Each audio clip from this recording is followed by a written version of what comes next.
Chers amis, avec le scandale qu'il y a eu récemment de la fameuse chanteuse Yuval Dayan qui a refusé de serrer la main à Joe Biden, il y a énormément de personnes qui m'ont posé la question. Qu'est-ce qu'elle aurait dû faire? Est-ce qu'effectivement, elle devait ne pas lui tendre la main? Ou est-ce qu'elle aurait eu raison, elle aurait pu lui tendre la main? Question que nombreuses personnes posent. Il y a aussi des personnes qui se sentent eux-mêmes être des décisionnaires et qui chacun apporte son argument sans même avoir étudié la Sougia. On pourrait faire de ça un cours d'1 heure, 1 heure et demie, 2 heures. On va essayer d'être le plus succinct possible. Première chose, il faut savoir qu'il y a une discussion entre nos maîtres. Lorsque je viens embrasser quelqu'un, par exemple, je viens embrasser une femme qui n'est pas la mienne. Alors, d'après certains, c'est un issour de la Torah. C'est comme ça que Shulchan Aruch est posek, par exemple. D'après certains, c'est un interdit rabbinique. Maintenant, que se passe-t-il si jamais je viens toucher quelqu'un, mais pas de façon affectueuse? Un médecin qui vient toucher son patient. Permis ou interdit? Il y a certains décisionnaires, le Shulchan Aruch, par exemple, c'est en tous les cas ce que beaucoup de décisionnaires veulent lui faire dire, il dit que c'est interdit. Interdit deoraita. Tu n'as pas le droit de toucher une femme, même si ce n'est pas affectueux. Il y a d'autres décisionnaires qui disent qu'en principe, tu n'as pas le droit, mais ce n'est qu'un interdit rabbinique. Et par exemple, dans le cas d'un médecin, on peut autoriser parce qu'il y a une bonne raison d'autoriser. Et il y a ceux qui vont dire que si ce n'est pas de façon affectueuse, il n'y a strictement aucune interdiction. En pratique, évidemment, étant donné qu'il y en a qui disent que c'est un interdit deoraita, d'ordre thoraïque, on ne va pas autoriser. En général, on n'autorisera pas de tendre la main à quelqu'un. La question qui va se poser, c'est, mais dans un cas de grande nécessité, est-ce qu'il y a lieu d'autoriser ou pas? Alors j'aimerais vous rapporter quelques opinions de rabbanim qui ont autorisé. Le premier, c'est le Ben Ish Chai, dans le Sefer Od Yosef Chai, Parashat Shoftim. Là-bas, il pose la question, comment ça se fait qu'il y a des femmes qui embrassent la main des rabbanim? Aujourd'hui, Baruch Hashem, ça n'existe plus, mais à l'époque, ça existait. Le Rav y répond deux choses. Il dit, quand la femme, elle embrasse la main du Rav, c'est pas par amour ou par affection. C'est parce que c'est une civilité, c'est comme ça que les gens souvent ils faisaient avant, ils embrassaient la main. Et il n'y a rien de plus. Deuxième raison, il dit, étant donné que c'est en l'honneur de la Torah qu'elles font ça, alors c'est pour une mitzvah, et puisque c'est pour une mitzvah, on peut autoriser. Ça c'est le Ben Ish Chai. Après le Ben Ish Chai, il dit, mais comment ça se fait qu'il y a des gens qui tendent la main l'un à l'autre? Et quand ils la tendent vraiment fortement. Il dit, et en Europe c'est la coutume. Et ça le Ben Ish Chai, il dit pas que c'est interdit, mais il dit que c'est pas une bonne coutume, c'est pas une chose qu'on doit faire. Pourquoi? Il dit parce que étant donné qu'on serre la main fortement, on montre bien que c'est par affection qu'on le fait. Et les décisionnaires, ils disent au Ben Ish Chai, alors je comprends pas. Toi, tu dis qu'embrasser la main, ça c'est une civilité, c'est habituel, c'est tout à fait normal. Et par contre, quand on serre fortement, on veut montrer qu'on veut s'approcher de l'autre.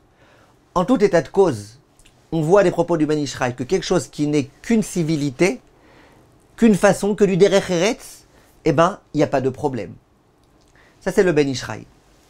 Il y a un autre Rav qui s'appelle le Rav Chaim de Berlin. C'est le fils du Nativ. Dans le Sefer Nishmat Chaim, Siman Kuf Lamede, Saïf Vav. Là-bas, il dit la chose suivante. Il dit bien évidemment qu'un homme, il ne doit pas tendre la main à une femme. Là-bas, il parle d'une non-juive. Mais de ses propos, on voit que c'est exactement la même chose. Si ça avait été une juive. Il dit maintenant, que se passe-t-il si jamais elle m'a tendu la main d'elle-même? C'est pas que moi j'ai été tendre la main. Elle m'a tendu la main. Est-ce que j'accepte ou est-ce que je refuse? Et là, le Rav dit, il ne faut pas refuser. Si tu es sûr que tu n'auras pas de mauvaises pensées, de mauvaises idées, tends-lui la main. Il dit pourquoi? Il dit parce que comme toi tu ne le fais pas de façon affectueuse, il n'y a strictement aucun problème. Il dit et puis en plus, après si tu refuses, les gens ils vont dire ah c'est religieux, voilà comment ils sont, et ils sont pas respectueux, ils sont fous et compagnie. Donc non, tends la main et puis voilà. Ça c'est le fils du natif. Le Rav de Ongvar, pas le Hadmor actuel, son père, qui est un très très grand décisionnaire dans le Shoot Mishneh Halachot. Il écrit Chelek Vav Siman Resh Kav Gimel. Il dit, on remarque qu'en France et dans d'autres endroits, il y a des gens qui ont la coutume, même chez les religieux, que l'homme il tend la main à une femme quand c'est vraiment dans le cadre du travail ou quoi. Il dit sur quoi il se repose? Ben, il se repose sur les décisionnaires qui disent que quand on ne fait que tendre la main et que c'est pas affectueux, qu'il n'y a pas de problème. Il dit c'est sur ça qu'il se repose. Alze samchoule akel botam mekomot. Parce que c'est pas de façon affectueuse. Kevan Sheno, c'est la derrière Shelat Shalom. C'est une façon de dire bonjour. Ça c'est le Rav. Et après il dit, mais c'est pas du tout conseillé, recommandé de se reposer sur ça. Il explique pourquoi non. Mais en tous les cas, il légitime un petit peu cette coutume et il essaye de dire sur quoi ils se sont reposés. Donc on voit qu'il y a des rabbanim qui ont autorisé en cas de grande nécessité. Il y a bien évidemment le Rav Ovadia Yosef qui, lorsqu'il a rencontré la Premier ministre Golda Meir, il lui a pas serré la main. Et le Rav Mordechai Eliyahu qui, quand il a rencontré la reine d'Angleterre, il lui a pas serré la main non plus. Il y a plein d'histoires qui sont racontées.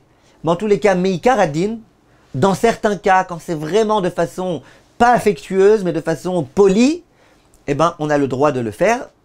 Il y en a qui disent que si elle mettait un gant, ce serait beaucoup plus simple. Là, c'est lui qui lui a tendu la main. Elle n'aurait fait que répondre. En dehors du fait que Baruch Hashem, lui, il l'a bien pris. Mais imaginez qu'il ne le prenne pas bien et qu'elle est en train de représenter un petit peu en quelque sorte Israël.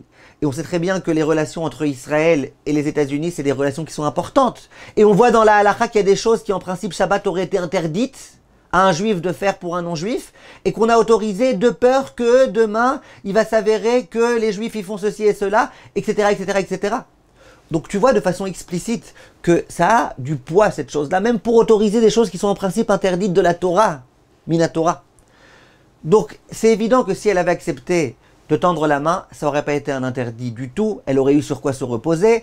Une personne qui dans un tel cas tendrait la main, il aurait sur quoi se reposer, bien que elle a, à mon avis, très bien fait de ne pas avoir voulu tendre la main. Tu vois que Baruch Hashem, ça s'est bien terminé. Le président l'a même complimenté. Et voilà. Là où, par contre, il y a un problème, c'est de chanter. Chanter, ne me dis pas que chanter, c'est permis. Chanter, c'est pas lié à affectueux, pas affectueux. Kol Beisha Erva, il y a plein d'hommes qui l'ont entendu. Plein de juifs qui l'ont entendu. Ça, c'est quelque chose que, bien évidemment, elle aurait dû ne pas faire. Mais, Bezrat Hashem, qu'elle apprenne Bezrat Hashem au fur et à mesure, qu'elle apprenne, qu'elle se renforce. Et c'est ce que je voulais vous dire aujourd'hui. Kol Tov, mes chers amis, et Be'atzlacha.